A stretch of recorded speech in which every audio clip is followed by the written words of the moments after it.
What's up? I'm Justin, and welcome to the Talking Pixels podcast, helping you take your photography from hobby to a career. Today, I'm very excited to welcome Florida-based beauty and portrait photographer, Sony Artisan, educator, and YouTuber, Miguel Quiles. Hey, Miguel, how is it going? It's going well. Good to be here. Awesome. Well, I knew I was going to be talking to you today, so I had to break out my Naruto shirt, and sure enough, you're also Boom. wearing one. I That's knew you right. were a fan, so I had to throw it out there too. I appreciate you. Yeah, of course, man. I see it in all your videos, and I always get super excited when I find another Naruto fan. Yeah, man. I feel like there's a bunch of us out there. We're just like real quiet about it for Yeah, some yeah. weird It's reason. it's becoming Weird. more. I see a lot of it on TikTok, and maybe that's just my algorithm. But I feel like more and more people are finally catching on to the train that they may have missed out on a killer show. Yeah, man. I'm telling you, I wonder how people get by in life not having experienced this show. It's so Right. good. That's right. I gotta agree with you, man. So, hey, on the Talking Pixels podcast, obviously we're not doing a whole lot of anime talk, but um, our goal is to help photographers take their photography from hobby to career. And you've made quite a name for yourself in the industry. So, without further ado, you ready to get started into some questions here? I'm ready, man. I'm an open book. Let's do this. Sweet, sweet. Let's do it. All right. So, I did a little bit of digging on you to find out a little bit more about your background and stuff. And we met briefly at Pixel Photo Fest. Well, now it's coming up on 2 years ago, Yeah, it's almost been a since while. COVID. But I found out. So I found out that you are a self-taught photographer. Is that true? That is true. That is That's pretty indeed true. impressive to have started as a self-taught photographer to all these accolades and stuff that you've, you know, gotten for yourself. But I wanted to ask, so I myself came from a more like formal educational background. I studied it at Ohio University. I studied commercial photography, and then from there started working in portrait studios under other photographers. So when I heard that you were a self-taught professional, I wanted to ask, how difficult was it not only to teach yourself the fundamentals of photography, but then also go about building an entire business, without that education of coming from a studio background or, having schooling to teach you about that? I think that it was challenging to start off for sure. There's a lot of benefits to going to school, having that curriculum, having that discipline. I feel like there's a lot of value to that. But strangely enough, throughout my career, throughout my years working in corporate America, I worked a lot of jobs where I had no experience going into it, and then quickly ended up becoming the uh, what we call the subject matter expert, at whatever jobs it was that I had. So, for example, I worked in a camera store. That was my first exposure to photography. And starting out in that camera store, I never owned a camera outside of like those little throwaway cameras that you'd buy at like the drugstore. Um, Never really messed with a camcorder or anything like that. And here I am working in a store where I have to sell this stuff to people who have used it. And through a lot of practice, through a lot of just hands-on, through just being curious. And I think that curiosity kind of carried me through a lot of different careers, doing a lot of different things, and ultimately finding success in these various avenues that I would explore.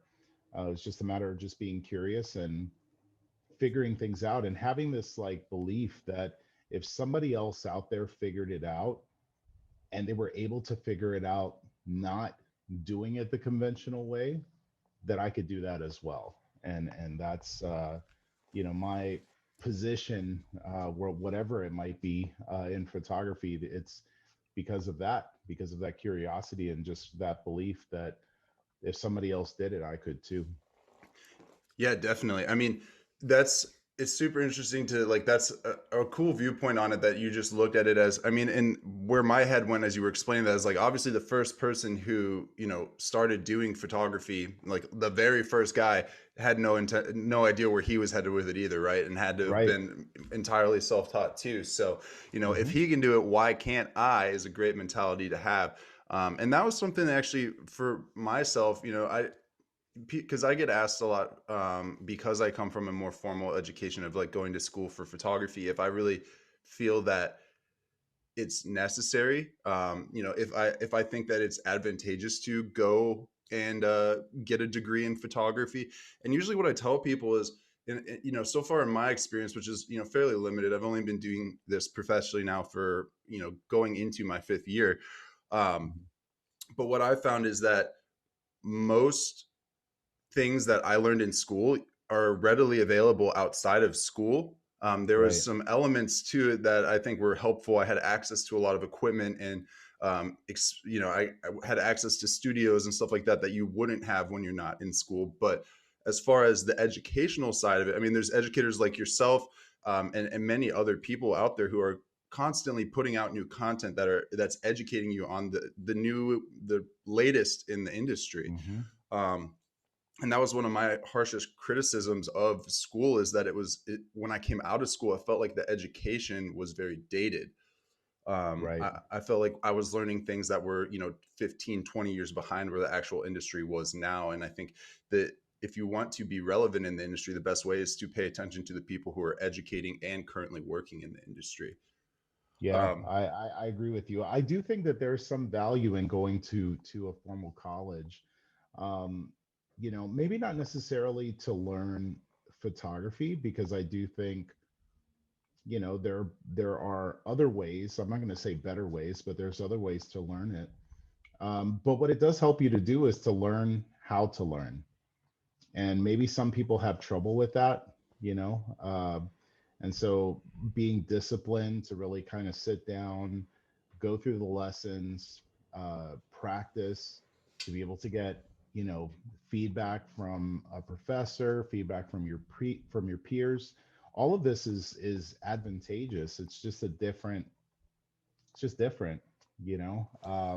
I definitely wouldn't knock it. I went back to school when I started my photography career. I actually was going taking college courses as well, just not in photography. So there's a lot of value to going to college, getting it in business and marketing, digging into those side of like that side of things. But as far as for photography itself, you're 100% right. There's so many free resources out there. And honestly, if you're curious enough and you take your camera and you just go out and shoot, you eventually will start to figure things out. It becomes like a muscle memory, it becomes a reflex. And obviously watching videos, reading books, all of that helps to make it better. But we all learn differently. I definitely wouldn't knock the person that chose to go that route. Yes, certainly. Yeah, like I said, I definitely feel as though I got some good value out of it for sure. But even compared to going out to conferences, which I know spoke at multiple conferences across the United States. Um, I gained so much information and just industry knowledge from even attending those. And I find, Right.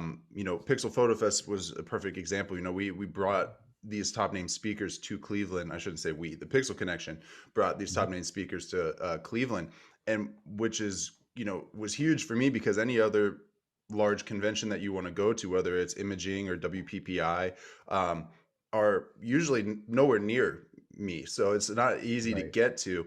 But I found it really interesting that there was a lot of, or most of the people there were older. I don't want to say old necessarily, but like I felt like I was one of the youngest people at the entire conference. And I found that interesting because this is such great knowledge and information. And I think the people who can benefit from it most actually are the people who are just beginning into their careers and just trying to Right. pursue this. Um, have you noticed that at other conferences and stuff that you talked about, that it typically, I don't want to say necessarily caters to an older crowd, but it attracts an older crowd as opposed to a younger crowd of people?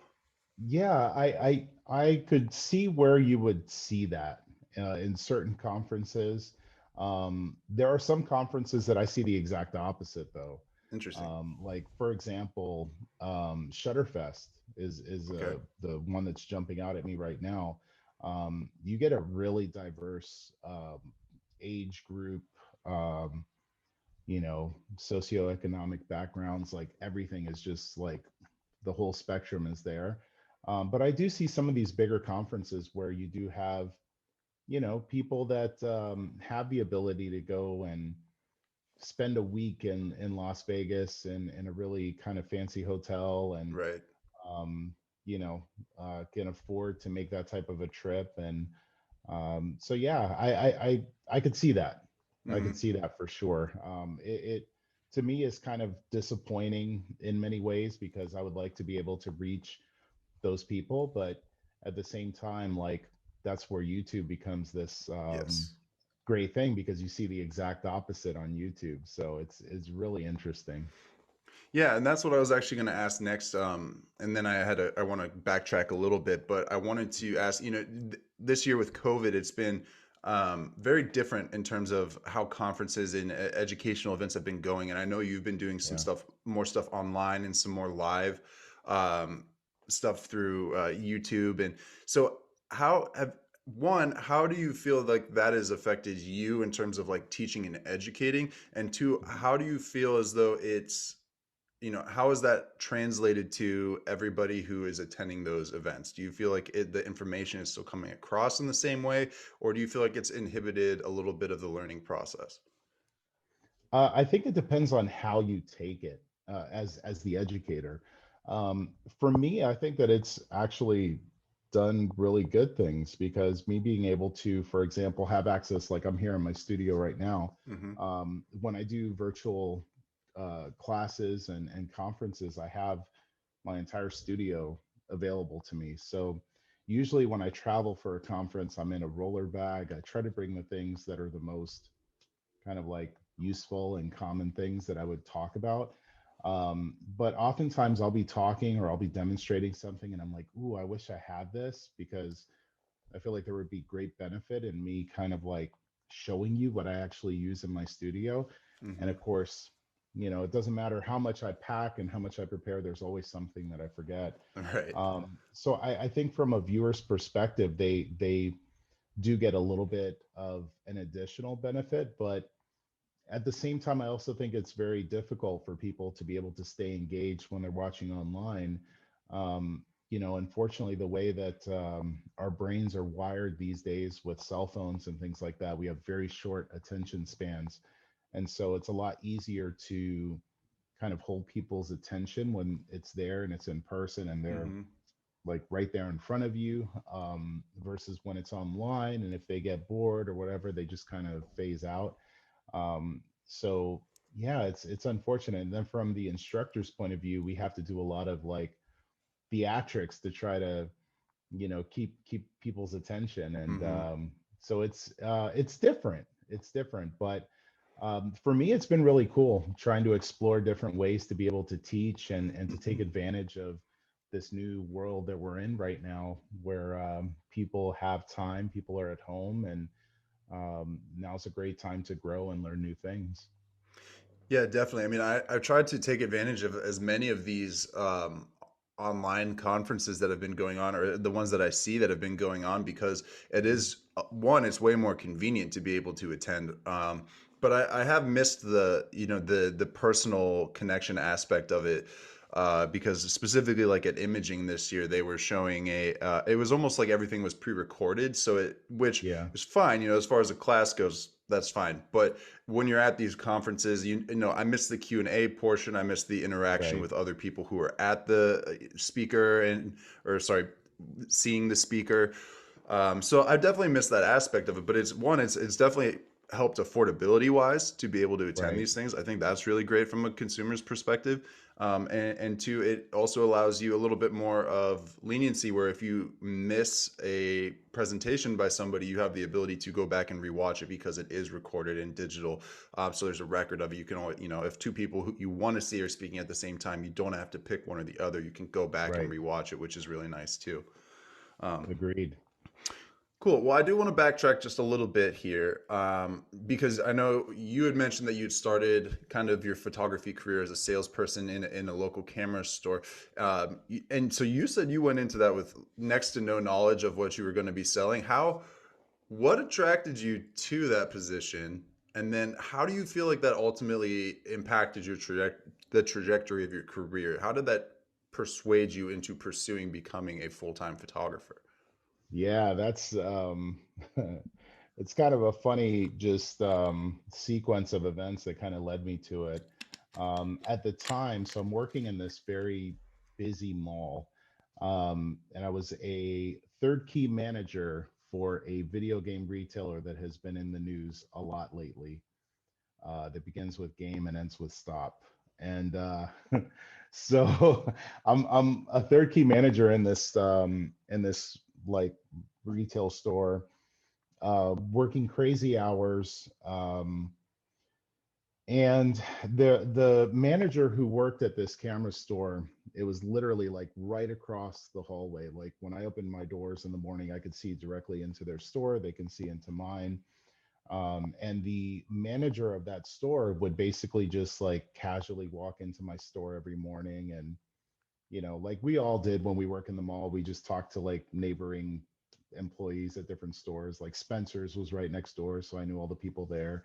um, and so we just had conversations, and he saw something in me at the time that I didn't really kind of see in myself, but he was like, hey, if you want to make some real money, you should come and work with me. Like, come work with us. And I remember at the time looking across the way at the store, and I felt like it was always empty.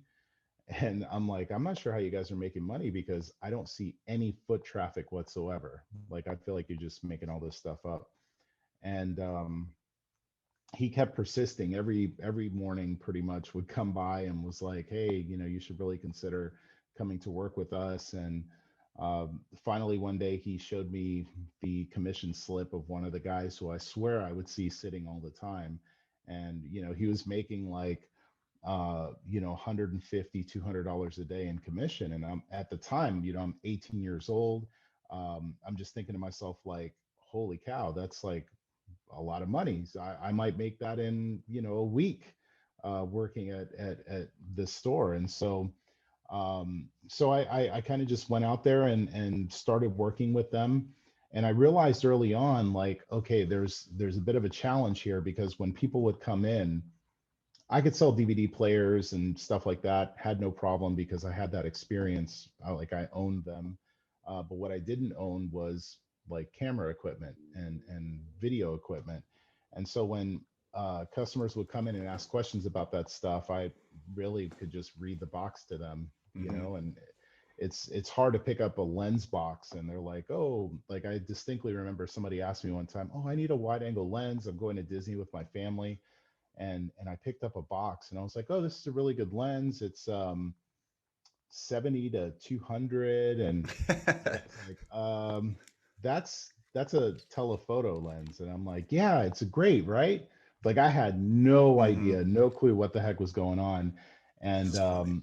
and I remember one of the sales guys saw this and he was like fuming mad, because he's like, I could have sold that guy a lens, and you just messed it up. And I was like, man, I'm gonna have to really, like, he's right. Like, he probably could have sold him something and I goofed up. And so that's when I was just like, okay, I need to learn. If I'm going to talk to people about this stuff, like, I need to know what the heck I'm talking about.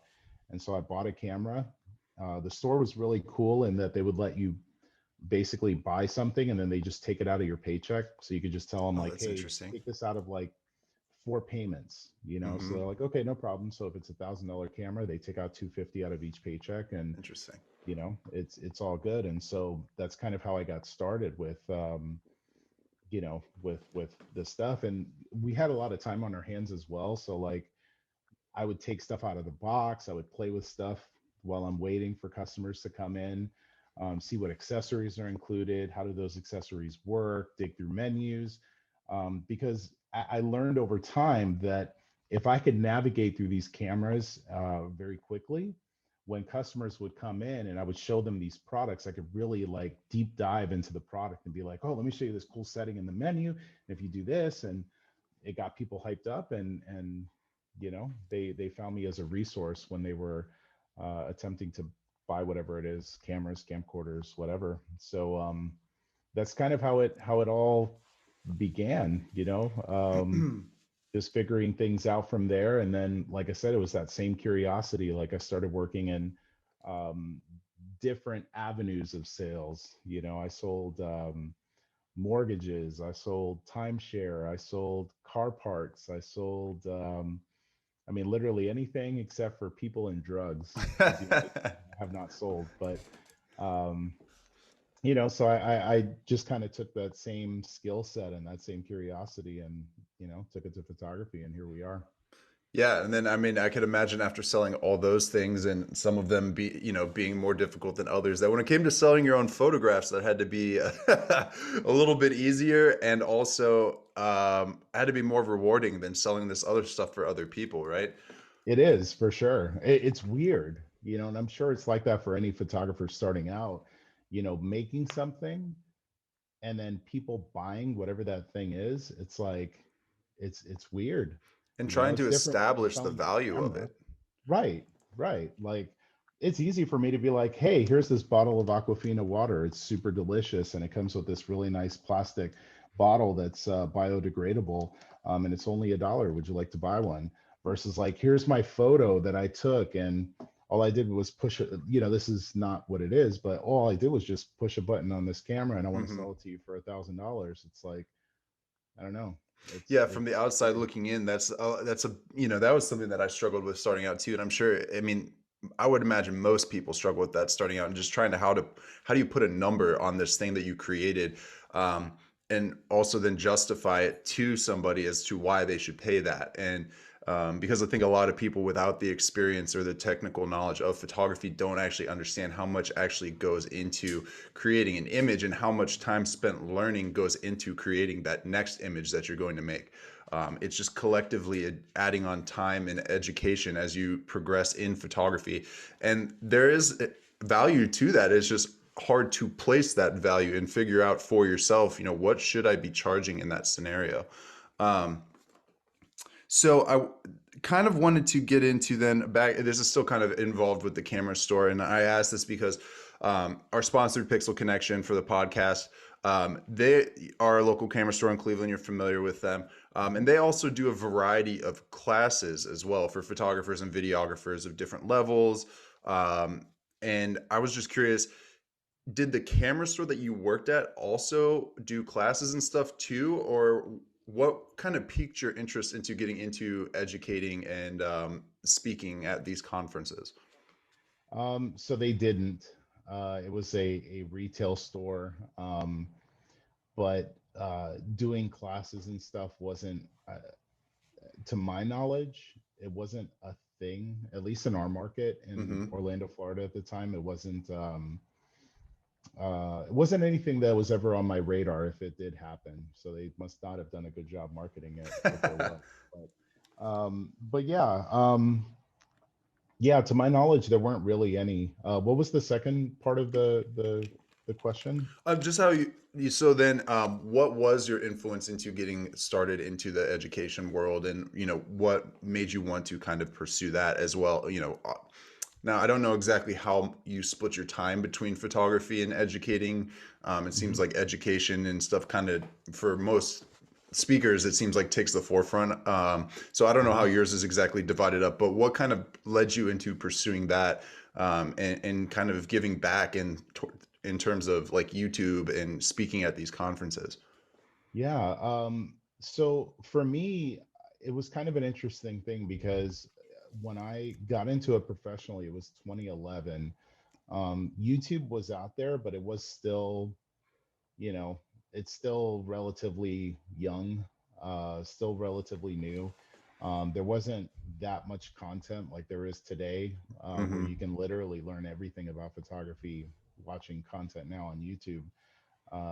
But at the time, I wanted to learn about photography. I was going to like individual workshops. I had friends that were photographers that I would hang out with and try to absorb whatever I could.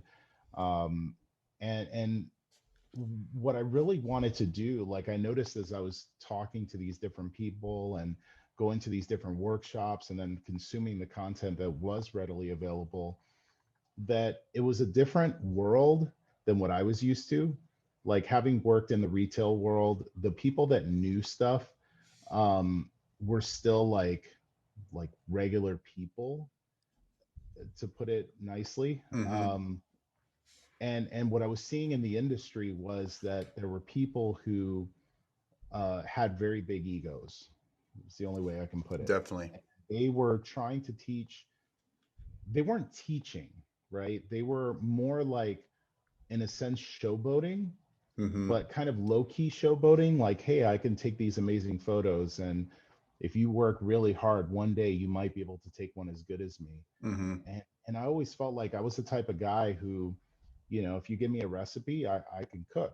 Like, I will follow the steps. And if your, cake comes out that way and you gave me the exact recipe, my cake's going to come out pretty close. Yeah.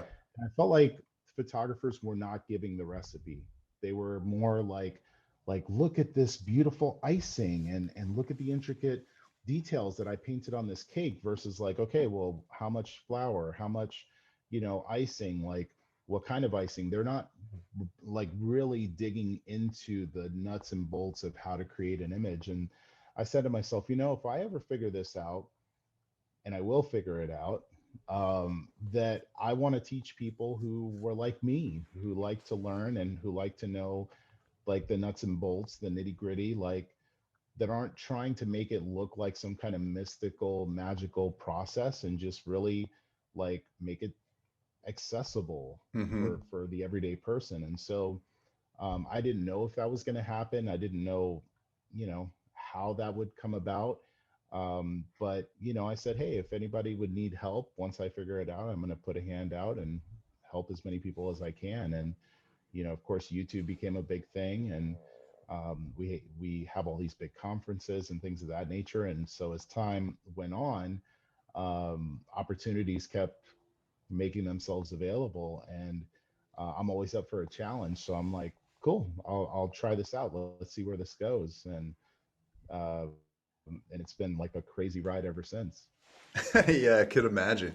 That's yeah. I mean, I noticed that too. I mean, let's see. I started shooting back in 2011. Yeah, it was back in Mhm. 2011, and it did really seem well, the further I got into it, as I was, going to school for it, and I'm getting into looking at jobs and internships and places where I can try to get in and start my photography career, that a lot of the people with the old school photography mentality Mhm. came from this background of like, I need to keep my secrets because this is what separates me from everybody else. And then social media kind of brought this new wave of photographers out who were about, sharing and helping. And the way I view it is like elevating the industry, right? Like getting Right. people up to a better level, or to a new level where they may be learning something that they'd never learned before. And I even kind of ran into this where I talked to some older photographers or I shouldn't say older, but people who have been doing it for a long time, that maybe came from even the film era into the digital area, and made digital era and made that transition, and still were able to have a successful business, that they still felt like those were, industry secrets that they should keep under wraps. Mhm. But ultimately, I don't like, from my perspective, it only seemed like it was hurting the industry and not letting people, because those secrets would die out, right, eventually. Right. So it's really refreshing to see people who are wanting to continue giving out this education, helping people bring their photography up to a new level. Because from where I stand, I think it only helps, people like you and me, then, to justify that this is still a viable career path for people to go into. My parents' big concern of me going into photography was the starving artist argument, right? Yeah. How are you going to make money at this? It's so difficult, it's so hard. But then when you have all this information readily available, it's very easy to access and then apply and learn and just better yourself.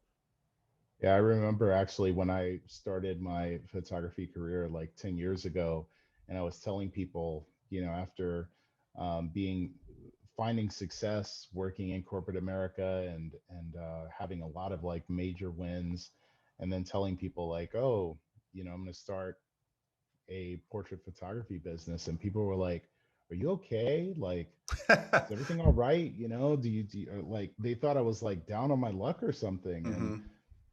honestly, for several years, friends and family and people that were close to me really were not understanding the or seeing the vision that I saw that I could have as far as a career in photography. And I could see a lot of people starting out may have had the same type of, you know, issues that I had, maybe Hmm. better, maybe worse. But and so it's up to you to really show those people like, hey, this is a viable career path, and it's beyond viable. I mean, I could say right now, like the amount of freedom that I have right now is not the kind of freedom I would have expected to have when I was like 20. Hmm. To be able to say, okay, this morning, this is what I'm going to do for work. I don't have my shoes on right now. I'm just rocking socks. It's like I'm in my studio. Like Hmm. I can do what I want to do. Having that freedom and that flexibility is something that if I would have gone a different route, maybe I still could have had that. But to have it doing something that I love to do, meeting new people, Hmm. taking photographs of them and making them look awesome, like that's pretty cool.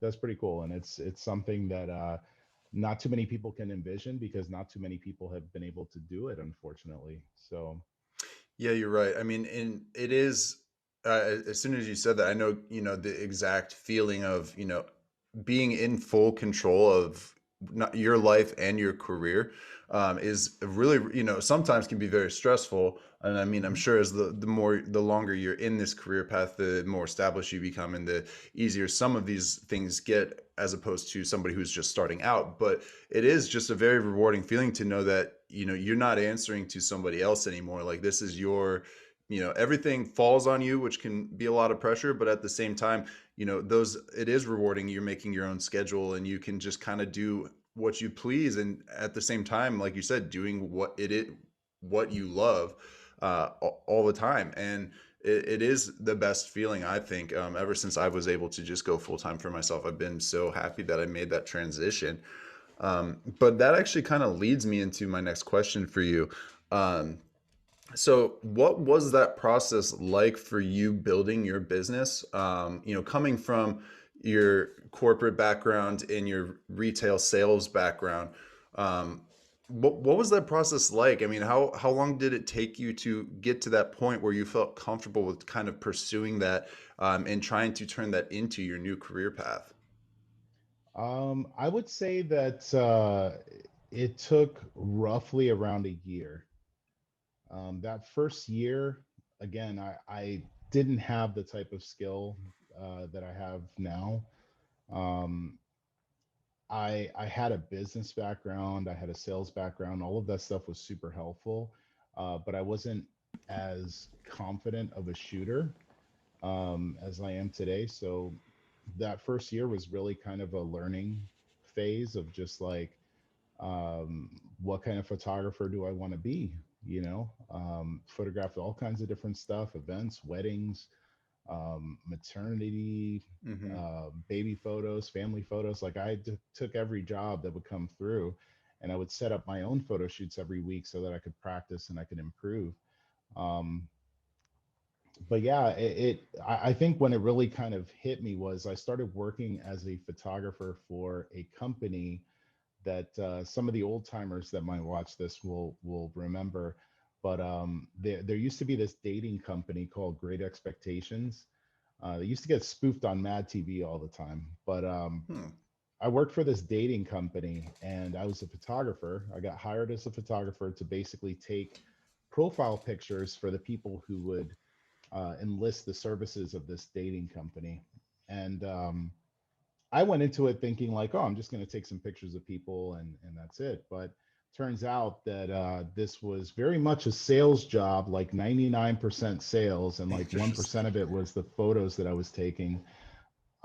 So through working there, I realized like, wow, the first month I was there, the person who was there before me left saying, "Oh, Miguel, you're not going to make any money here. This is a joke of a job." Blah blah blah. Just had a really bad attitude. And 30 days in, and I was like one of their top salespeople across the entire organization. And I was like, well, I mean, if I can sell my photography working for this company with very limited resources, then why can't I do it for myself? Hmm. You know, if I have the ability to market myself and um, get out there, establish my own relationships, why can't I do this for myself? And so that's exactly what I did. I set out to try to establish myself as an individual, as an artist here in Orlando, and things really accelerated when I moved up north and moved to New Jersey because the market is huge.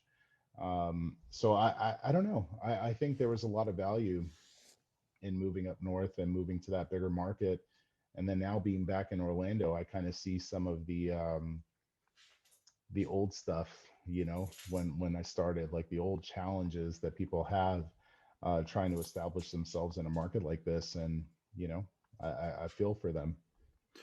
Yeah, definitely. I mean, and that actually is another good segue into another question I had for you was, obviously when building a business, you're going to be faced with a lot of hardships in multiple capacities, right? And a lot of times it's unpredictable. So for listeners who like may be also in those early stages of building their business, and trying to figure out how they can get to that next step, whether that be taking it from that kind of side hustle to a full-time job, or they're in their first couple years of building this business out, what did you have any like advice that you could give them as to how to approach those situations if you do have a hardship that comes up, and just it doesn't have to be anything specifically, but generically of how to get through those hard times because they are inevitable when you're building a Yep. business. I think it's really important to ask yourself the question, why do people buy anything? And when you think about that and you understand that, it doesn't matter whether we're in good times or we're in bad times, because when we're in bad times, like we experienced in 2020, people still buy stuff, right? And so you have to understand, why does anybody buy anything? And then when you understand that, then you say, okay, so why would anybody buy what we do as photographers? Why do people buy photos? Why do people pay for media?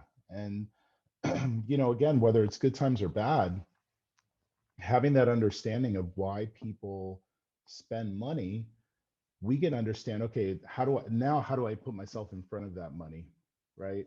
If the money is being spent, how can I get in front of that? And so for me, that's what it's all about. And that's what I would say for people that are starting out. You have to ask that question.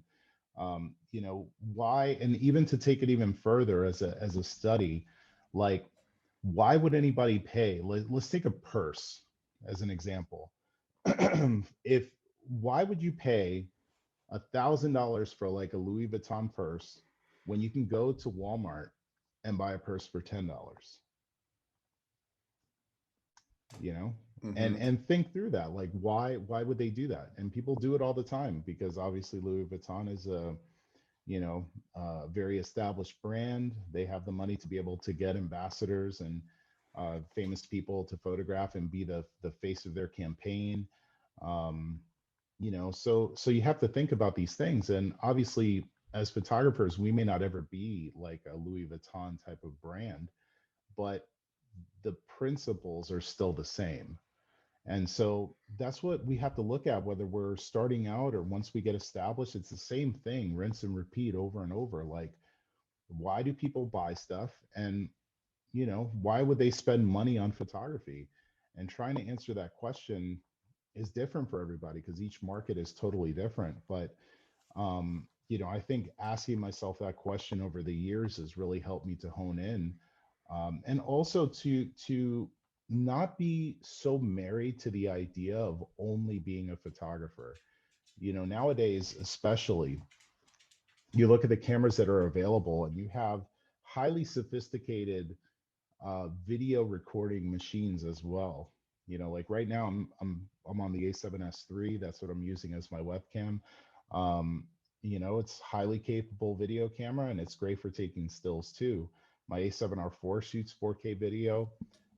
So, constantly reinventing yourself and seeing where the market is moving, right? And trying to position yourself to make the most of that opportunity. As much as I would love to be a photographer exclusively, the reality is 2020 turned me just as much into a videographer as I am a photographer. Um, because obviously with COVID and everything going on, uh, as much as people would like to get portraits done, they're scared, and you're in close proximity to people when you're taking their photos, and but the need for media became bigger, right? Because we're spending time at home. um so that grew, while the photography side of things kind of scaled back a little bit. And you could say, okay, nope, I don't want to do video, and hopefully you can survive for a year plus until things hopefully get back to normal. Or you could say, you know what, I see where the tide is changing, and I want to try to get ahead of that. And you could still do photography, and hopefully, once things get back to normal, you can jump right back in and be successful. But yeah, that's kind of the name of the game. It's like you just really have to understand, like, why do people buy what they buy, and um, it's interesting study. Yeah, and I mean, and I think part of it, briefly kind of touched on it there too, but is the consistency aspect of it too. And Hmm. you've said a couple things throughout this so far that kind of made me think of that. But like, even, when you said you were starting out, that you were planning your own shoots on a weekly basis on top of, client shoots that you were getting. And that was Hmm. something that I also, when I came out of school, didn't do initially, but I soon realized that if I wanted to, start attracting people to hire me, I had to be creating work that attracted that specific kind of person.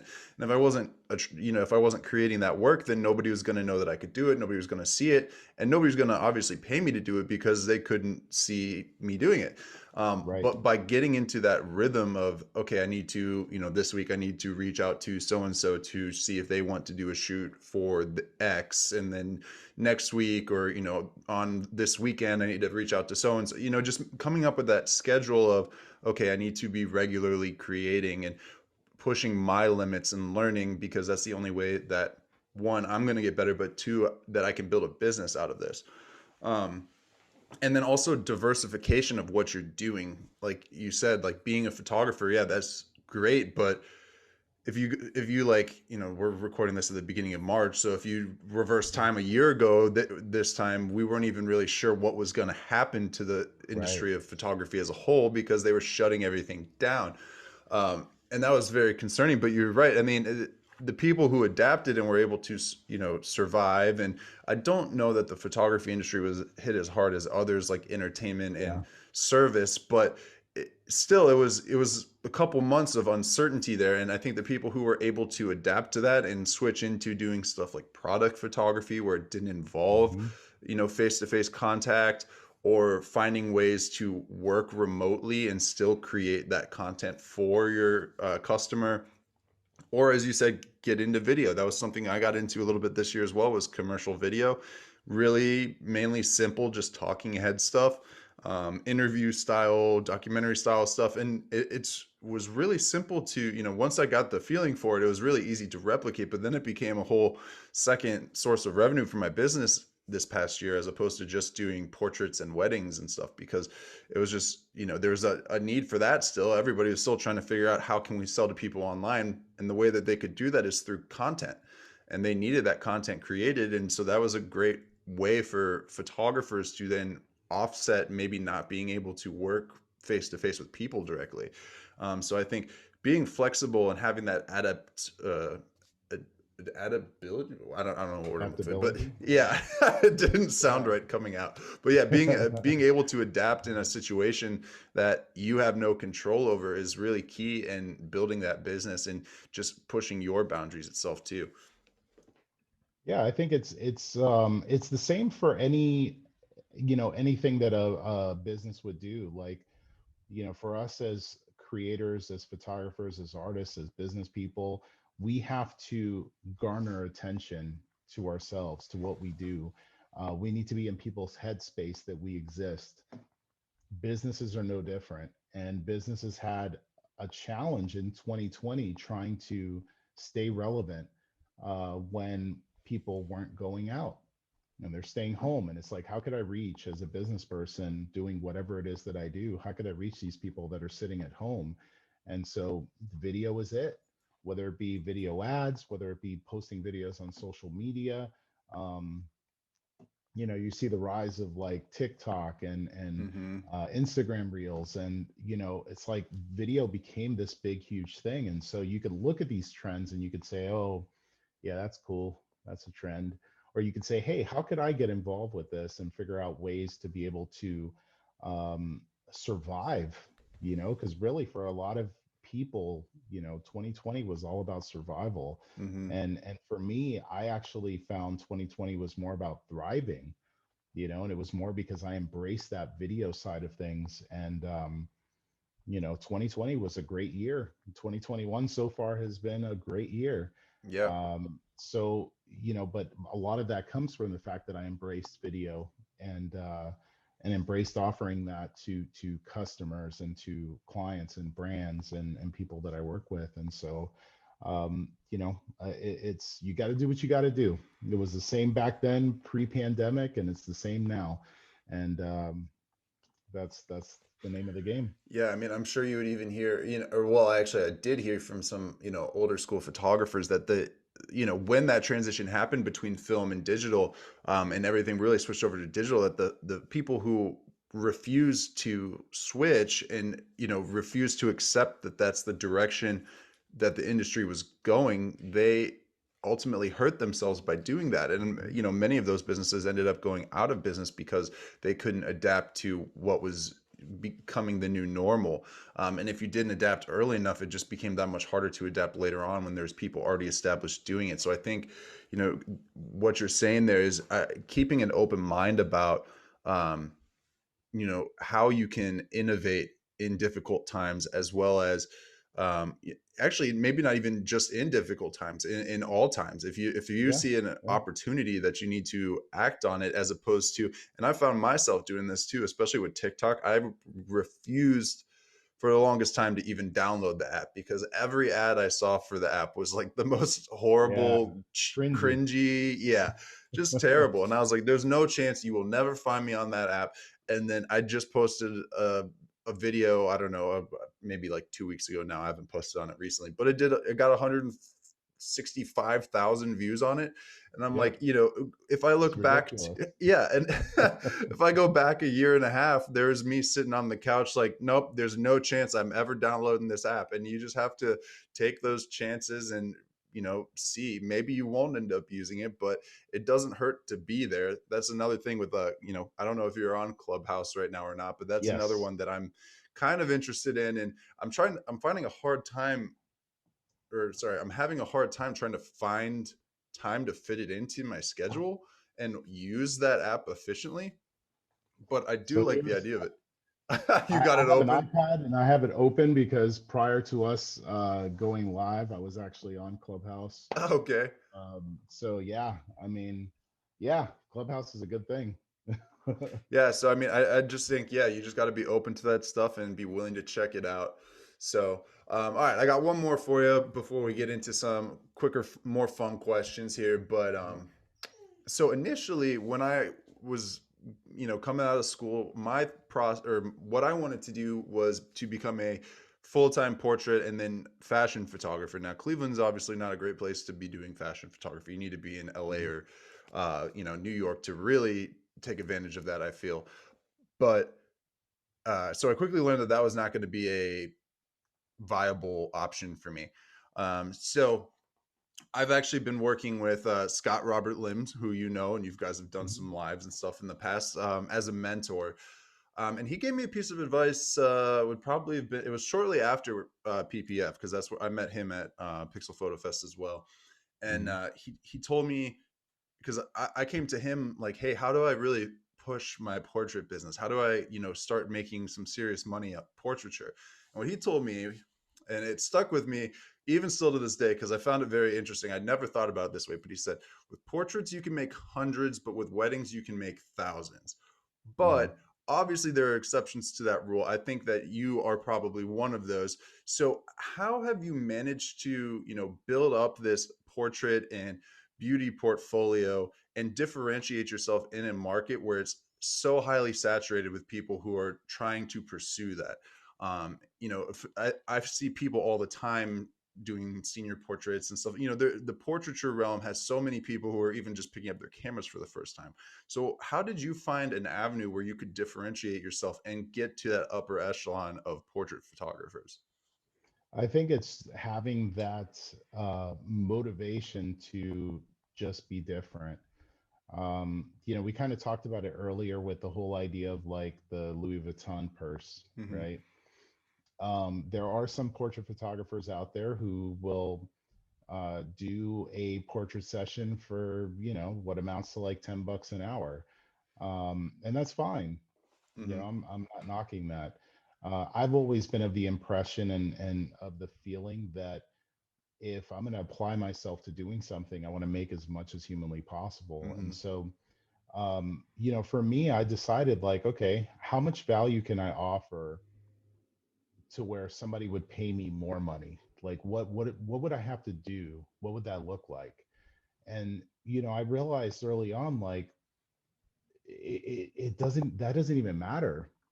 Like, that's not even important. Hmm. You could throw a number onto anything, and so long as you do the right things around yourself, as far as your branding, as far as your marketing, you can, like Scott's right, generally speaking, you make a lot more shooting a wedding, but you also work a lot more. Hmm. Definitely.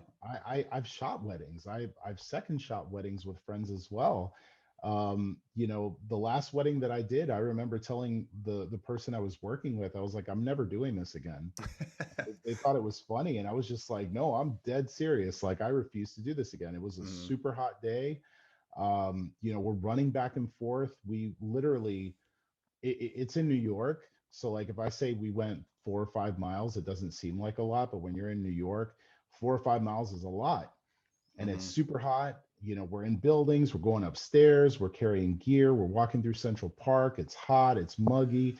We're Jeez. indoors now. It's just like, I was like, I'm never doing this again. Like, this is exhausting. I don't care if you pay me 10 times the amount of money, it's not worth it, because when we're done with this, it's still not done, because we Right. got to go home and you have to, so you have all that side of things. So I kind of looked at it like, okay, it is possible. I mean, there was a guy who sold a photograph of a potato on a black background for millions. And I think to myself, if he could sell a photo of a potato for $1 million, I should be able to sell a portrait session for a few $1,000s. Yeah. And what would that look like? What kind of people, again, what kind of people would buy that type of work? Well, companies would do it. you Hmm. know um, Companies spend a lot more on a lot of stupid stuff, right? True. Let alone spending the money to get images that they can use to make more money. So it was kind of one of those things where I sat down and said, okay, where do I go after the types of people that are willing to spend the money that I would like to make in portrait photography? And so that's what I chased after, and that's what I was able to find.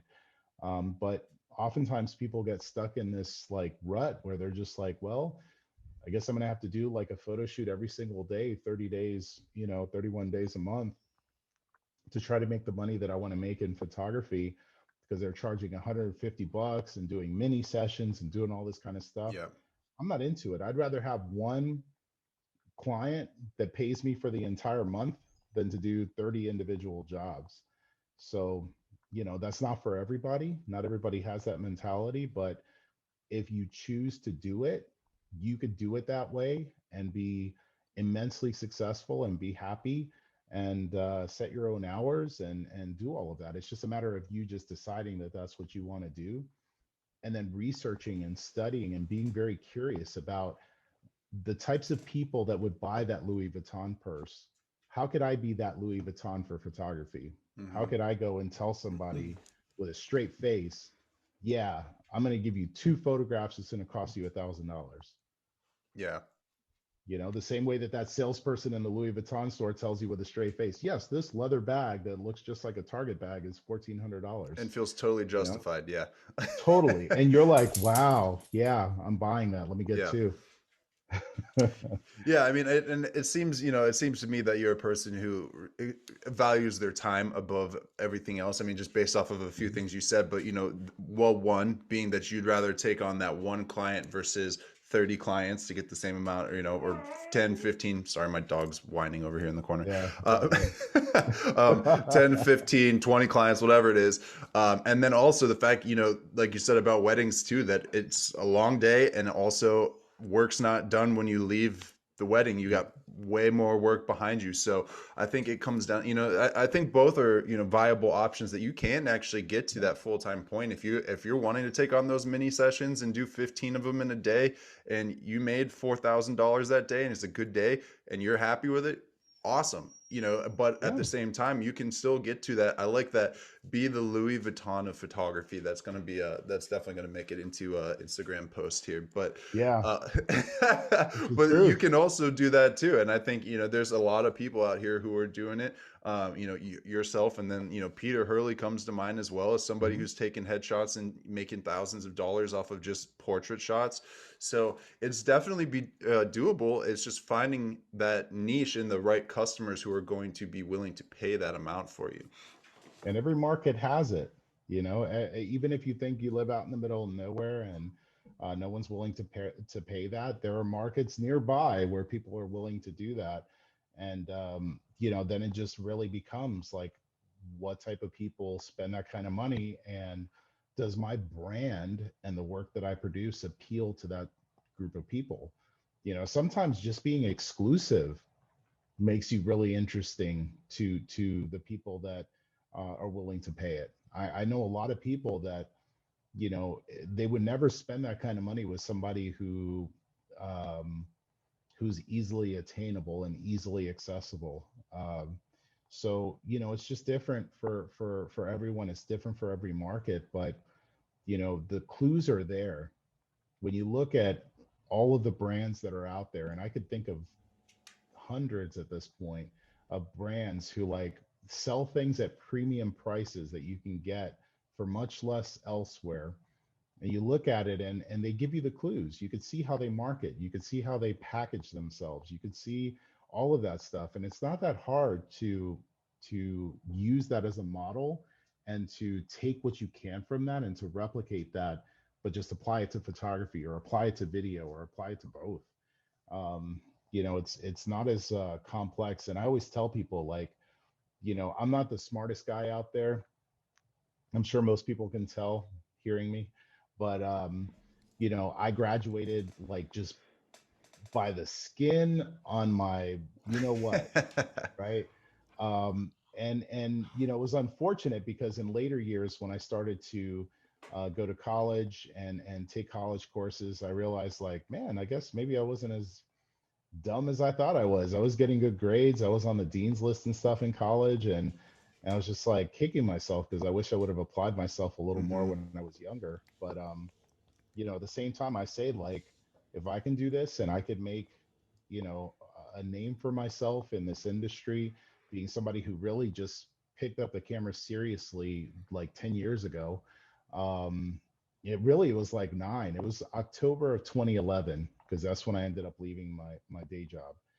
So it's been a little less than 10 years. If I've been able to do everything I've been able to do, people out there could do the very same and beyond.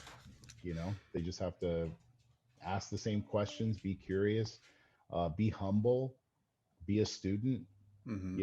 Don't ever feel like you know everything that there is to know about everything, and you can figure things out. Yeah, I think, and that's something that my dad always kind of like embedded that philosophy in me too, of always be a student and never stop learning. And Hmm. I think when you get to a point where you feel like you know everything that there is to know, that's when your growth stops, in an art or in business or in whatever. There's always somebody out there who knows more than you do, so Yep. there's no reason to ever stop there. But you also, you're a testament to having a drive and a passion and pursuing something that you truly believe in, and how that can actually, amount to where things you've never even imagined it could have came to. And I think in photography specifically, I think there's a lot of people who like the idea of being a photographer, not necessarily the Yeah. amount of work that it takes to become a photographer. And I think that drive and passion is what ultimately will end up separating people who kind of want it from the people who really want it.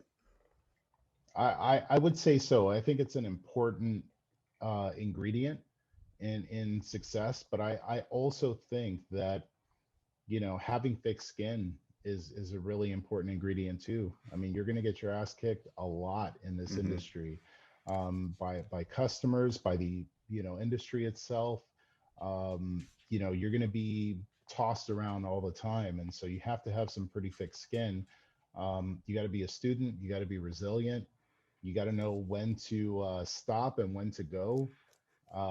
There's so much to it, but it's so fun. Like, Hmm. it's just so fun, and I think that's where, like, if you have the passion, you'll enjoy the ride more than anything else. And I think that's a perfect spot to just end the hardcore questions, the business oriented questions here. So, Miguel, thank you for all that information, man. That was super Yeah, my helpful. pleasure. I know I learned from it. I'm sure everybody listening here will also be taking a lot out of it. But like I mentioned, let's get into a little bit more of the fun stuff here, a little bit more lighthearted. Um, so, I'm sure between, photography itself, speaking and educating and traveling to these conferences and events, that you've been able to photograph at some pretty amazing locations. And Mhm. also being a Sony artisan, I was watching recently because I'm actually looking at, I'm trying to decide between getting an 85 1.4 or the 135 1.4. And so I was watching your video on it, and I saw a shooting at the Sony kind of what a PR marketing event for when the Yeah. 135 came out. I think it was, or Yep. I think it It was was. a press. It was like a press event. Yeah, and it looked awesome. So my question for you then is, where is your favorite place that you've been able to photograph someone's portrait at, or Oh, photograph at generally, I guess.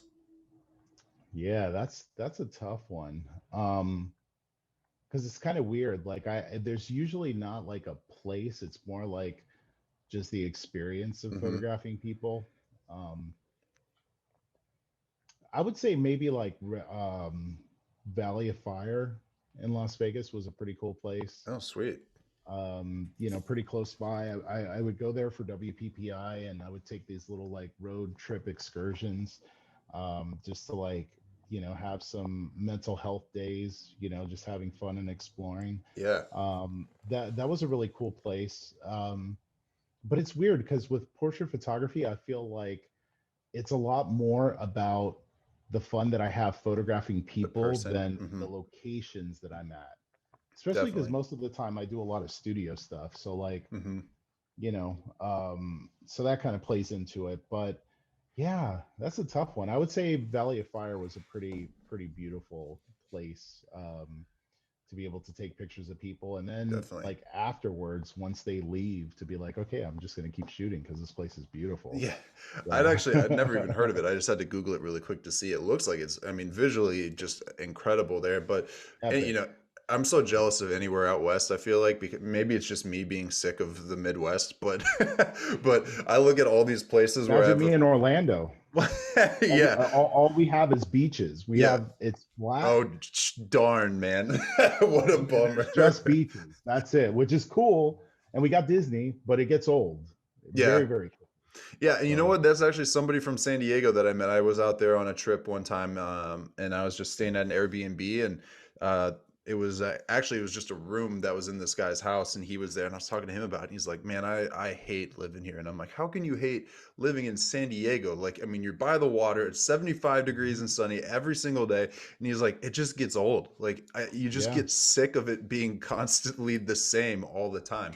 And I'm like, yeah, I guess I could see that. But also, we just had a week ago here in Ohio, we had 20 degrees as the high for an entire week. So it's like, you no, know, thank you. yeah. So, I guess I'd miss fall time, but when we get to winter, they could have that. So Yeah. See, that's when you get super successful, make a lot of money, buy a house in there Florida, you go. and just come down for the winter. Be a snowbird. That's what my grandparents did. They did that for the longest time, and I cannot blame them for that at all. I could see why they did it Yeah. now. It Yep. seems smart. So, all right. So, next question for you here. What are your three favorite, or sorry, I'll phrase it like this. What are three pieces of gear that you couldn't live without? Ooh. Um, Three pieces of gear I couldn't live without. I would say a battery grip would be really tough to live without. I had to Interesting. take photos for a while not using a battery grip, and the ergonomics of any camera for me, no matter how big or small, especially when you shoot vertical so much, Mm-hmm. um, Oh, sure. it's awkward. So for me, a battery grip would be up there. Um, hmm, my camera bag. I'm the type of person, like, it took me years to like really have this self actualization, but like I was always this guy, no matter where I worked, I was always the one who was carrying more stuff than what you should be carrying. And you know like I'm always the guy who's like, I'm standing at the door and I'm like awkwardly just trying to like hold everything and like hold the door open. Trying to squeeze a um softbox through it.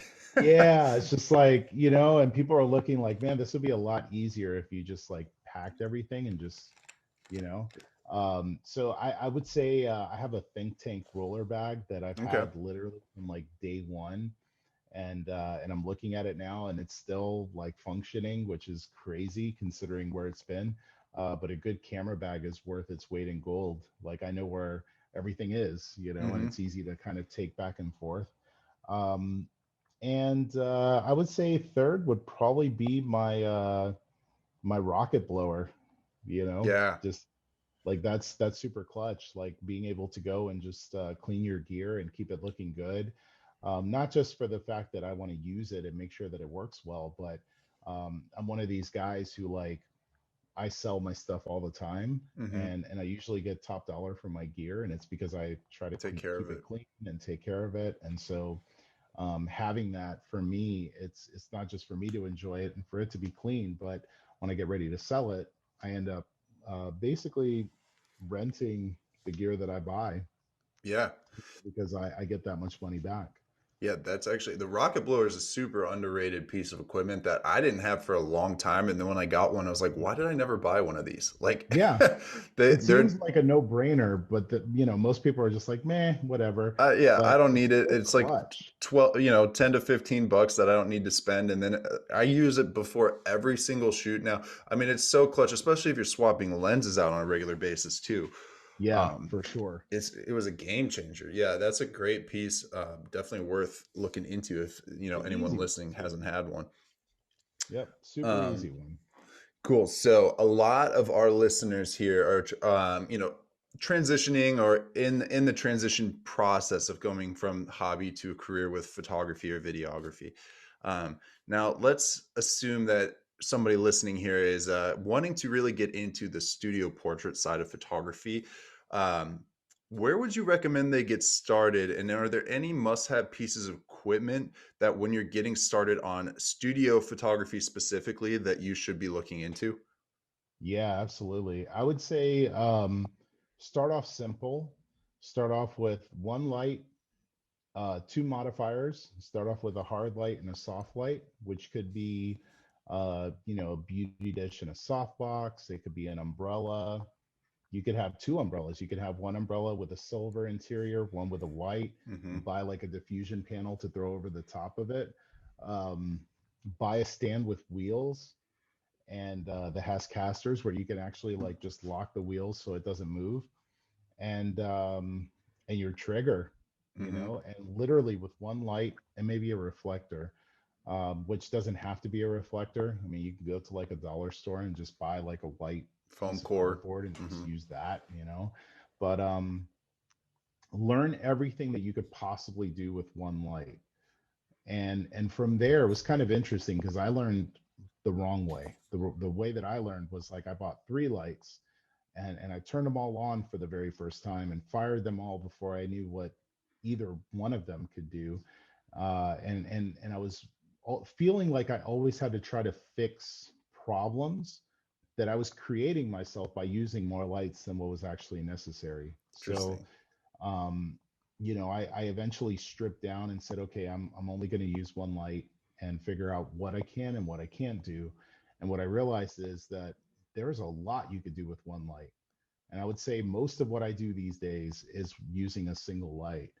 The times where I bring in a second or a third or a fourth or a fifth light, there's very specific reasons for it, as opposed to like, oh, well, I'm just using it because I saw a video and they were using 5 lights, Hmm.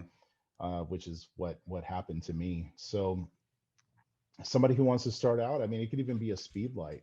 Yeah. Buy a speed light with a way to modify it with hard and soft light, put it on a stand, and get a friend, spouse, whoever, and just start shooting and just practice. And the cool thing is that unlike myself and unlike you when we were first starting and first kind of getting out there, YouTube is there. Pixel Connection puts on events as well. They have uh, classes where photographers come in and they teach these things. um, so a lot of it, while you're at home, you could sit and learn, watch videos. And the big thing is, and I think this is where a lot of people starting out kind of struggle, they'll learn, they'll watch the videos, they think they understand it, but they don't execute it. And so it's like they become these, what I call theoretical photographers, where if you talk to them, they can tell you, oh, yes, you just have to do this, this, and this. But then when they go to take their own photographs, you like it doesn't work because they haven't been shooting. So, I think you have to go from that realm of like theoretical photography where you can see it and you can understand it when it's being told to you and you can regurgitate it back, but you move from that to actually having your own gear and taking your equipment out and practicing and learning all the nuances of like, Hmm. if I have my light here versus having it here versus having it above versus having it behind me, like what does all of this stuff do to a person when you're photographing them, or to a product, or whatever type of photography you might be doing with these flashes. So it doesn't have to be difficult. Like I say, just start off with the one light and you should be good. Yeah, yeah, I think you're right. I mean, it just gets more complicated and more convoluted the more you add to it, and then the more places it can go wrong. And by minimizing the chances of something going wrong and you having to spend time troubleshooting it, that's going to ultimately lead you to understand what you're using better. And then when you get to that point where you're ready to add in that second or third or fourth or fifth light, that you already know what it needs to look like or where you need it or the placement, it becomes that much easier because you've seen it as you experiment with it. That was something I wish I would have done more of when I was starting out working with flashes and strobes in studio. Was, and I kick myself for it because it was so readily available to me at, going to college. For we had our own studio, we could rent it out, it was no cost, it had all the, we had Wow, pro photo lighting equipment, it was so great. And crazy. I don't want to say I resented it, but like I looked at it as more of a chore to go into, and I'm like, man, I wish I had that then, because now that I'm out, I have to buy all that Yeah, stuff.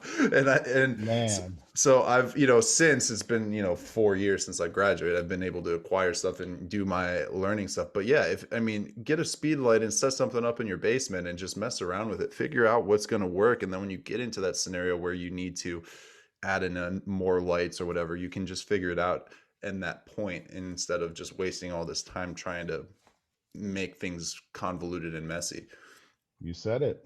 No, I Cool. agree with you 100%. Take out any little thing. I would take bottles, like water bottles, soda cans, set them up on a table and just try to take photos of that, using flash. And it's you could do something every day to kind of move things forward and to learn new things.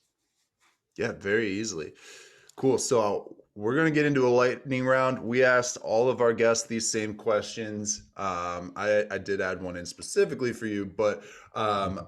but all these questions very easy. We're going to fly through them. So Mac Mhm. or PC? Definitely PC. Oh, interesting. Okay, 100%. zooms or primes?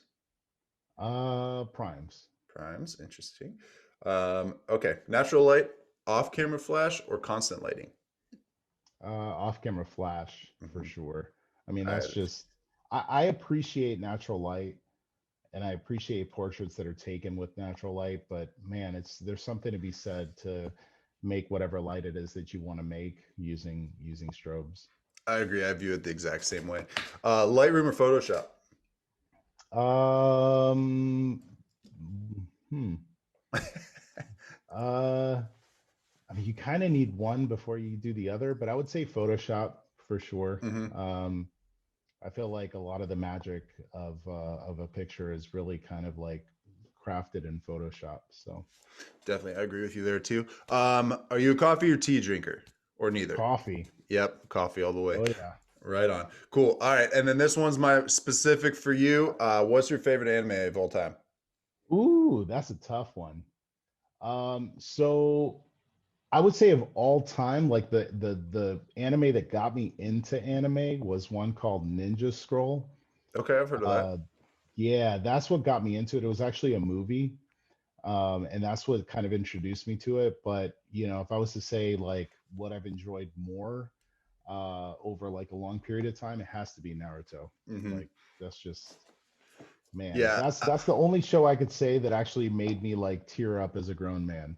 yeah, I know. Same. Because And I, I just had my girlfriend watch it actually too for her first time, and she like could not believe how emotionally attached she became to these animated yeah, characters. it's crazy. You would never imagine it until you watch it, and you're just like you have to take a step back. Like, am I tearing up over like what could be perceived as a cartoon? Yeah, yeah, This is exactly. not right. This is weird. Right. Shake it off, man. And then I was also gonna say I also just started. Well, I shouldn't say just started. We finished through season 3 of Attack on Titan 2, which is giving me a close second to Naruto, but also just Yeah. a generally crazy show in terms of as far as animation has come. It Oh is yeah. pretty It's impressive. it's crazy. It's really crazy. It's almost like especially when you think of the animation that you know was around in like the 80s and 90s Right. and you see what they're doing now and it's like how's this possible, you know? It's very visually impressive. Yeah, it's nuts. It's That's for crazy, but sure. it's so enjoyable. Definitely sweet. So for our fun questions, my last one, we also ask all of our guests this too, just because we believe that like of course YouTube is a great resource and there's ways to learn, but my old host was a big reader himself, or co-host I should say. My old co-host was a big reader himself, so we always like to ask if you have any recommended reading materials for people listening that may help them either one elevate their photography or their business.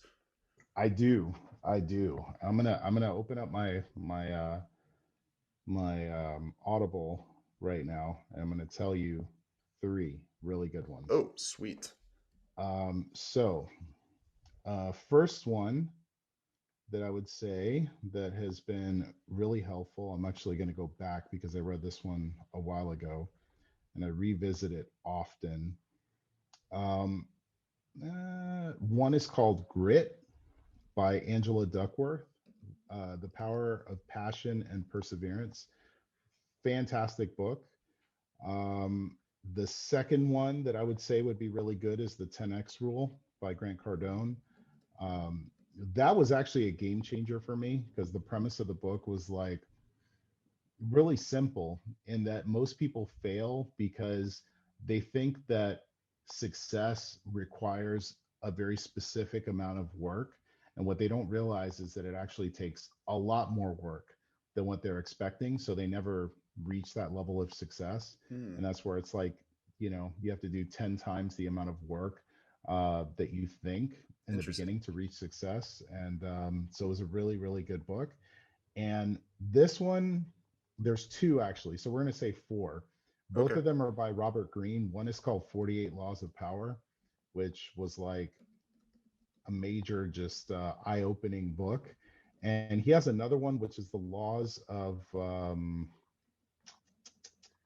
Human Nature. Two really, really good books if you want to understand how you look back on history and you see uh, the rise of kingdoms and the rise of like really important people and then the fall of these people. It's just a really interesting historical look at human nature and of power, and it's been so valuable to me as a business person who's working with people that oftentimes are much more powerful than myself. So Sure. Yeah, definitely. That 10x rule sounds really interesting because I think that may be a good reality check book for a lot of people who are, yep. feeling like they may not be getting to where they want to get, or they're, feeling like they're treading water and not, they're just not getting to that next step. And that may be a good eye opener for those people who kind of feel that they're stuck somewhere right now. Yeah, there's definitely, I don't know what the percentage would be for me, but I would say it's a good at least 10% of where I am today. Um, Kind of came from that book, and that understanding of like, okay, I thought I needed to do these specific things, and I work really hard to like reach that. Hmm. But the reality is like it takes a lot more work. And if you understand that it's a bigger mountain to climb, then you prepare yourself differently, and Right. you climb a lot higher than what you would have originally anticipated. Yeah, definitely. That's super, super great tip. Um, So, last thing we got for you, Miguel, and then I'll let you go. We definitely appreciate your time today. I really am honored to have you on here talking with me today. But we do, well, I should say, we started a new segment here where we are actually bringing in questions from listeners and Yeah, then asking our pros that we are interviewing. So, if you got time for a couple more questions, I'd love to give you a couple that we had filled out. let's do it. Sweet. Got All nothing right. but time for you. Perfect. So, all right, here's our first question. And this comes from Chris R. And he says, I want to get into using flashes with my photography. What is a good beginner flash to get me started? So there's a lot of really good flashes these days. Here's what I would say. You would be really uh, good if you were to invest in good lighting to start out. And I say this not because like I'm an ambassador for Pro Photo, Hmm. but I can say that over the years, like I started out knowing that I would love shooting with off-camera flash, and I bought the cheapest lights that I could buy, throughout the course of the years, Hmm. and they don't last. A lot of them just don't have that shelf life, and I end up having to buy them and replace them. And looking at lenses and like camera bags, like I have the same camera bag now for 8 or 9 years. I have lenses that I've owned for a long time, and my lighting, I feel like they're like tissue paper. Like I just go through them all the time. So I would say if you have the budget, and it doesn't have to be Pro Photo, but you know, get yourself a good light to start off with. But if you're starting off and you're on a budget, Westcott makes a really good. It's an FJ 400. I think they have an FJ 200 now as well. Hmm. uh, Both fantastic lights to get started with. Great system that integrates with other brands of flashes as well. So I would say if you're on a budget, the FJ 200 and FJ 400 are great, like fantastic options to get started. Yeah, definitely. I mean, and I think those were if I'm not mistaken, those are somewhat newer flashes Mhm. that have come out and I think kind of in response to the Godox systems that came out at, very affordable price points, Yep. which that's personally what I use is the Godox systems. The Hmm. 8200 was the first one. Well, wasn't the first one, but it was the one that I have now was the first, or my lighting system I have now. The 8200 was the first one I bought. It was pretty affordable and also very versatile in terms of using it as off-camera flash, or even, finding, well, actually they have a great tool to combine multiple of them. If you wanted to combine two 8200s together to get 400 out of it, you can. So I think it's a very good and versatile one to look into too, and a Hmm. affordable price for somebody who's just wanting to experiment and maybe not ready to shell out, you know, up to $1,000 on lighting equipment. Yeah, Um, I would agree awesome. with you So, totally. second question we got here, and this is our last one here, and this is from Matthew. He is asking, He says, I am trying to build a portrait photography business, but I'm finding it hard to reach new customers. Do you have any tips on how I could reach new customers easier? Yeah. Reaching new customers, oftentimes you have active approaches and passive approaches. And I think for a lot of photographers, they spend a lot of time doing the passive stuff, meaning like, I made a Facebook post today and I'm just Hmm. going to sit back and wait for people to see this post, have the inclination to want to reach out to me and to book a photo shoot when that rarely happens. Or they do an Instagram post or they send out an email blast or something like that. But there are active ways for you to market yourself as well. So pre-COVID, I used to go to a lot of networking events. I would go to local young professional networking events. I was a member of Toastmasters. I would go to Toastmasters groups pretty much every week where there were business people, lawyers, doctors, who would all interact with me and they all knew I was a photographer. So I would say try to find ways in your local market to get in front of people so you can have the opportunity to talk to them, interact with them, let them know that you're a living, breathing human being who happens to be a photographer. And you'll find new opportunities that you may not have come across. And it may not be with those people specifically, but it's all about building out your network. And your network has to be real people. I'm not talking social media where I got Hmm. 5,000 friends on Facebook. Right. But yet, if I'm in a pinch, I couldn't call one of them to come and help me if I have a flat tire on the side of the road, right? So like you have to think about your network and building out an actual physical in-person network that knows who you are, knows what you do, and they have their own network of people and they have their own network of people and it just branches out. So if people know that you're a photographer, whether they can use you or not, if they come across somebody who needs those types of services, they're going to be like, hey, I know this guy that I go to this event with. Even like your local church, getting involved in church and going to church events and talking and networking with people. Like there's so many opportunities to network out there, even virtually now, that you have to get in. You have to just jump into those things, and that's where you build your business, and that's where you gain attention for who you are and what you do.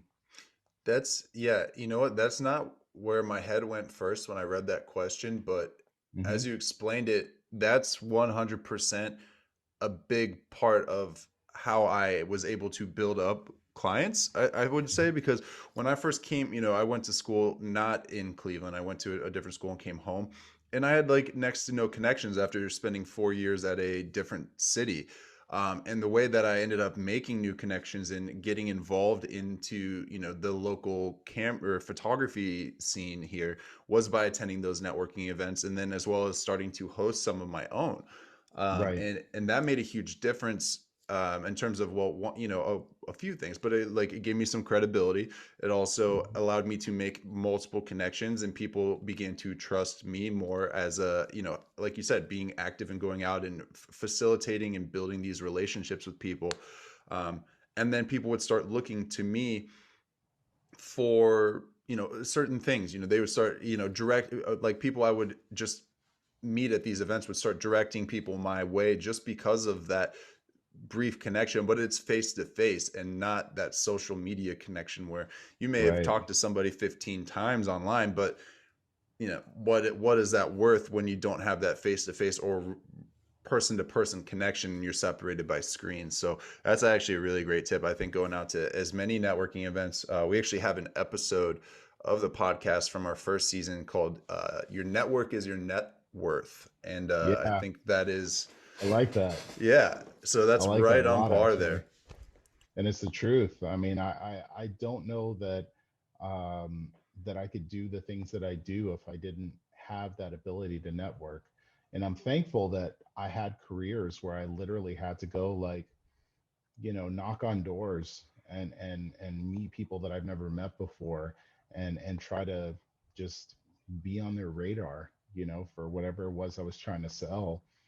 that they would think like, oh, I know this guy and he does this. And it was so valuable to me in other avenues and other pursuits. And the weird thing is, I got into photography and it was still valuable. So I guess it's just, it's just like drinking water is healthy for you. It's universal. So Definitely. Awesome. So I'm just going to throw this out here. If anyone listening does have a question that they would like to ask a professional on a future episode, please feel free to email them over to social@thepixelconnection.com, and you may hear it on an episode coming up. But that's all we have for today. So, Miguel, I just wanted to thank you one more time for joining me today on the podcast. And then I wanted to give you the option to go ahead and plug yourself. Where can people find you if they want to learn more about your photography, your education? Where are you at online? yeah, so you can check me out at miguelquiles.com. That's where all of my work is. Social media links are through the website as well. But I would invite you guys, search me on YouTube. I have at this point several hundred videos talking about photography, talking about business. I share the story of how I started my career, as well as challenges that I've had, heartaches that I've had, gear reviews, you name it. So if you search me on YouTube, you'll find my own YouTube channel. I create content for Sony for their Alpha Universe YouTube channel as well. So if you want to learn and you want to carry this some more, definitely check me out there. Yeah, definitely. And I'll second that. Anytime I have any questions about any new Sony products or Sony product I'm interested in purchasing myself, I always have to go check out what Miguel has to say about it. So Yep. definitely check him out there. And again, one last time, thank you, Miguel. Appreciate you hopping on Thank today. you. Enjoy the rest of your day, man. You as well. Thanks for having me. And thanks to everybody for tuning in and listening. All right. Bye bye.